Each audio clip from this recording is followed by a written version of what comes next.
Okay, so thank you, Nagoya JALT, for letting me present today. I'm really grateful for this opportunity. So hi, I'm Ray Sandy. I'm an EFL tutor at Nagoya University of Foreign Studies and also at two English schools that have once a week lessons for kids aged 4 through 12. Today, I'd like to talk about my third grade kids, who are the least cooperative and most rowdy of all the classes I taught last year. I'd like to share what I learned and continue to learn from the difficult class on how to be able to lessen the power struggle between me and the students, while also fostering English language development. My heart was racing. It was the first day of class. I had 2 years prior of being a communication partner and communication facilitator to university students, but no experience with teaching children, so I was nervous. I stepped into class, looking at an empty room full of tiny chairs and sounds of kids reeling with joy. I went over my notes. Hello, I'm Ray. But my mind went blank. I was so nervous, I pretty much forgot what I was supposed to do. But everything was pretty much going the way I had planned. The kindergartners were all motivated to try anything, but not with the other kids, especially with the third graders. They would reluctantly repeat phrases or reluctantly sing or reluctantly chant. Instead, they would often jump out of their chairs, stack the chairs on top of each other, and play real-life Fortnite in class. Hence this slide here.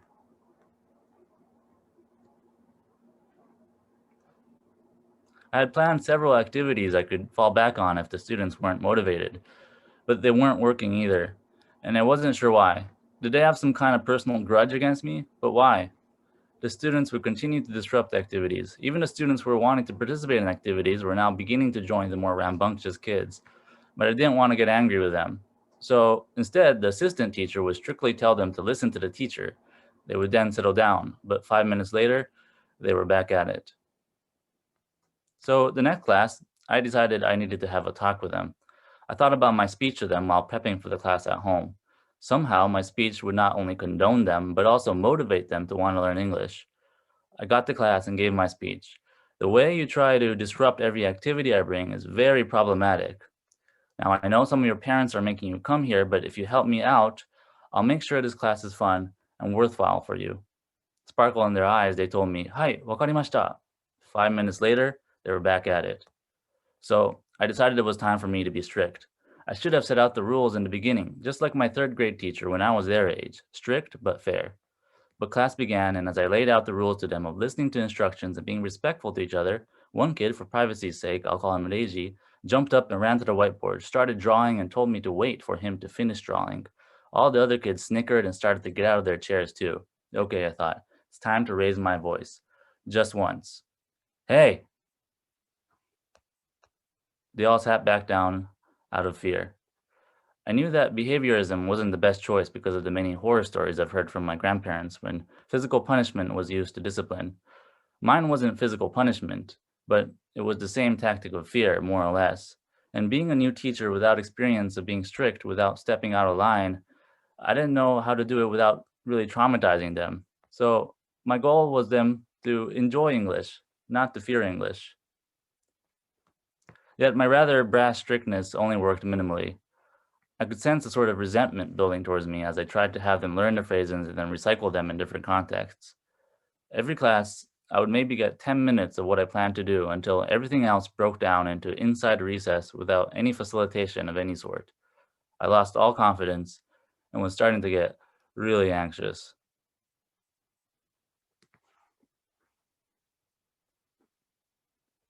The situation had become a power struggle.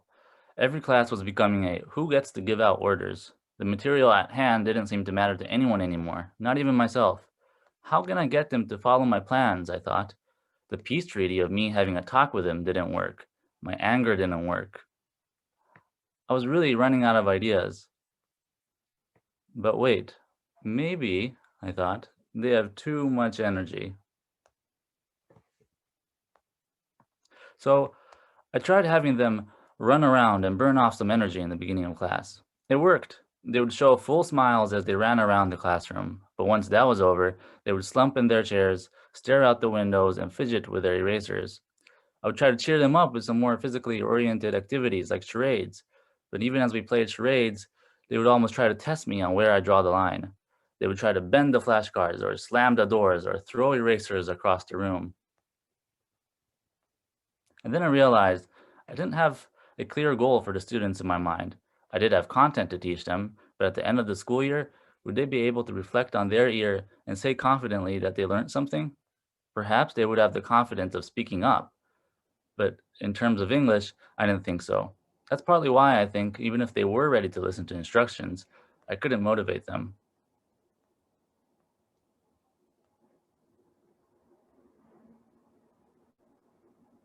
My goal then was for them to enjoy English. I also wanted to build trust with the students, so I set some time in the beginning of class to ask them how their day was. A lot of them responded with enthusiasm, while others reluctantly answered. But in those conversations, Leiji, who would always jump out of the chair and throw a fit if he felt something was unfair, suggested I write down the schedule of the class in the beginning of the class so they knew what to expect, which I thought was a really good idea. So I took up the suggestion, and it worked. The kids, and especially Leiji, patiently waited for the charades part of the class. Because it worked, I looked up for other ways to plan for kids who show behaviors incompatible with the traditional school system. From my findings, it seemed that it wasn't the scheduling per se that helped, but it was because I let the students contribute into class, structure, and procedure that they were willing to listen to instructions.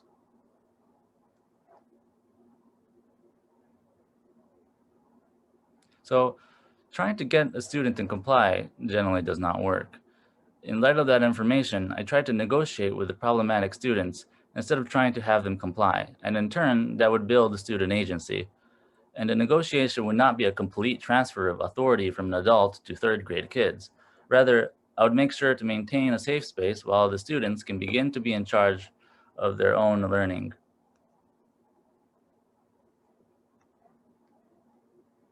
Because it's not like I didn't want the kids to have fun. I just wanted to be a responsible facilitator of that enjoyment.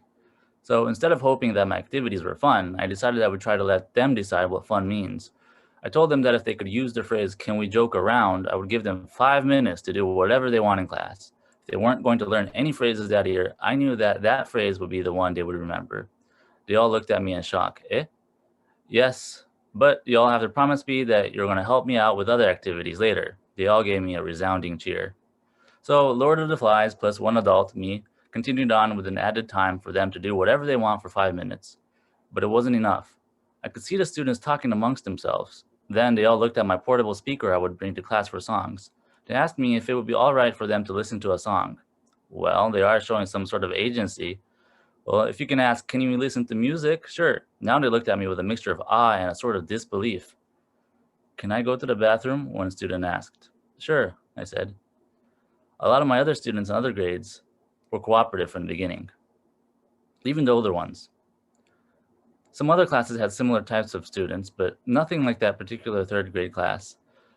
In fact, one day, as I asked the class to do some writing, walking around the room, I noticed a sticker on the pencil box of one of the most challenging kids, Deji. The sticker was that of Che Guevara's. Did he know Che Guevara? I don't know. I didn't ask, but he sure did achieve revolution in my class. Thanks to that one particular class, I think I'm starting to learn how to adapt to the needs of the students. Now I generally try to maintain a spiral curriculum while also fostering skills like sharing or asking, skills that can be transferred to other areas of learning. Ultimately, I hope I can have a flexible curriculum that can adapt to the diverse set of expectations from students, parents, schools, and myself.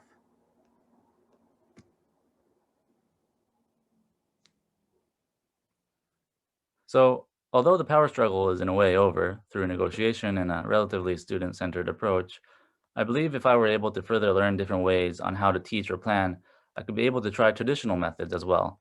My teaching strategies so far are choral repeats, writing the materials taught, singing, acting out the phrases, prolonged recycling of materials across several classes, and teaching phrases that have direct influence in what they can do, such as, "can I go to the bathroom?" or "can I joke around?"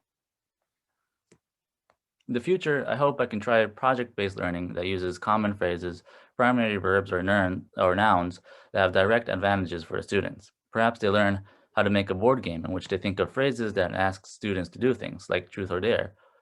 Also, I recently come across a project in which a school collaborates with schools around the world to become pen pals online. In the future, I hope that I can try this as well. So thank you so much for listening to my presentation today. That's it.